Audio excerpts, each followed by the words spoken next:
Dude.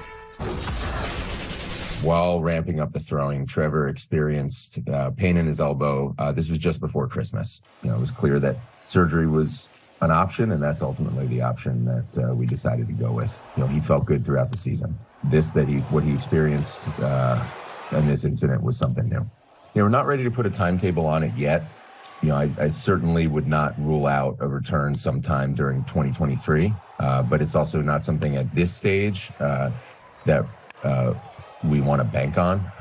It'll take how long it takes. We want to make sure he's 100%. But certainly with this being the internal brace procedure and not a Tommy John, it does leave the door open for a return this season. This time, Bloom running the Red Sox. He managed to get through that without crying. That was good. Right? I mean, you have Trevor Story as your second baseman. They signed him because, what are you doing with Trevor Story? You have Xander Bogaerts. Now they don't have Bogaerts. He walked. He's a free agent. Now Trevor Story is out. And look, no timetable for the return. We don't know the other alternatives that they have there at shortstop. Nico Goodrum, Kike Hernandez, who plays a good defensive center field now, and Christian Arroyo. But seem to be bereft at that position. And for a club that is expected to contend, time to play Find a Fit. This is yours? This is your baby? Apparently. So I hear. Sand. Get it? All right. So what do the Red Sox do, given that they're not the type of club that can just say, well, we'll just mix and match and we won't be any good this year? Right. I think there are two free agents out there. Elvis Andrus, Jose Iglesias, veteran guys. Andrus had a nice bounce-back year last year, 3-win player. Iglesias, veteran who knows how to field the position really well, can hit enough to get by. Either one of those guys would be a good fit to fill in here as Story recovers from this elbow surgery. There's also the trade market to look at. The Royals, there's been talk about them trading Alberto Mondesi. Maybe the Red Sox going that direction. So there are some options. None of them are going to be Xander Bogaerts type options, but there are some options. When I look at the Red Sox, they did something very similar that the Dodgers did a couple of seasons ago. They knew Seager was going to be a free agent. They had Trey Turner playing second base in the wings in case Seager went, then he could move Turner over. Certainly what they wanted to do with Trevor Story as well. But, a couple of seasons ago, there were a lot of people that were talking about Trevor's arm strength was not what it once was when he was in Colorado. Right. And now it's kind of, it's reared its ugly head. Come to fruition. Yes, the fears have come to exactly. Yeah. All right, how about this as far as finding a fit? Jurickson Profar is still out there, and use the parlance of war, 3-win player, modern sportscaster. Look at this. Good job. You're rubbing off on Profar, but age 30 season coming up, a 111 OPS plus, 3.1 WAR last year. And Mark, I don't even think that does him justice. I like this guy's at bats, pitch, plate discipline, contact. He's a very good package at the plate. Why is he still out there? It's a good question. He might be the best free agent out there right now, and I'm surprised that he hasn't been signed yet. You look at the teams that could use him, and there are a couple of big contenders in the American League who I think would be a good fit for him.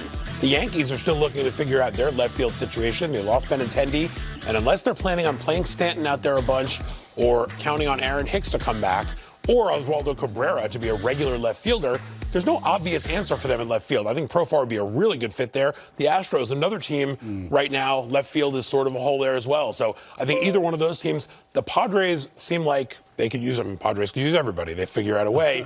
But you do have Fernando Tatis Jr. coming back off suspension at some point early in the year. They have like 9 shortstops. They got to play them all somewhere, and I think there's a belief that he's going to wind up in the outfield. Well, I'm sure Profar would like to end up in Houston, right, with that ball club with a chance to win it again. I see him going back to where he started in Texas. Texas has done a great job, a fantastic job of getting not only a starting rotation but depth in that starting rotation. But their lineup, to me, is still a little short, and it's got a lot of players in there that with his versatility he can at least fill in for if they have to face that dastardly pitcher that they don't hit well against. So I thought Texas might be a nice place for him. I tell you, when I hear Houston and New York, that's the type of teams that more value the tough at bat. Yeah. Right, just the brutal at bat. The guy battles at the plate. Let's continue on with guys who are still out there looking for a fit. Michael WACHA is still out there. This is a guy with a 3.32 ERA last year, 127 innings pitched. He's only going into his age 31 season. He's coming off a good year, Mark. Where? He is coming off a good year. I think there are some teams out there. The Twins are a team. We just saw them, spend a lot of money on Carlos Correa. They're clearly looking to get back to the postseason. They could use some help in the rotation. The Orioles are another team. I came into this offseason really having great expectations for Baltimore, not to go out and sign Trey Turner or Aaron Judge, but they had taken that step, 83 wins last year. They talked about having some money to spend. They've done little bits on the margins, but I'd like to see them do a little more. I think a guy like WACHA would be good to help stabilize that rotation. Yeah, they signed Kyle Gibson, so maybe if they sign WACHA, that would give them 2 veterans in the middle or top of that rotation. I saw him 2 years ago with the Mets, and you could see that there were moments that he was having, that he was figuring out how to come off all those injuries. He's only 31 years old, early in his career, and figure out how to get people out. And then he had some games last year in Boston that were just magical games. So I feel like he's almost all the way back. How do you keep that going? San Francisco would be a nice place, I think, for him. They have enough pitching, but I think it would give them great depth. He also would be one of those starters that they just do so well in identifying how you get people out, giving you the blueprint to get people out, and I think WACHA would thrive there with Webb at the top of that rotation. You're right, Ronnie. They're state-of-the-art in maximizing what a pitcher has. Hey, Zach Greinke is still out there, too. Age 39 season, Hall of Fame resume already. Last year, I think, is better than most people think. He had 137 innings. His ERA plus was 111, 100 being league average. So Greinke, I think that fell off a little later on. He had a very nice start. The man can still pitch. Where does he end up? It's hard to know what drives Zach Greinke, right? He's a very unique individual. Is he looking for a chance to win a World Series ring? Is he looking for a chance to get to 3,000 strikeouts? He's only 118 away.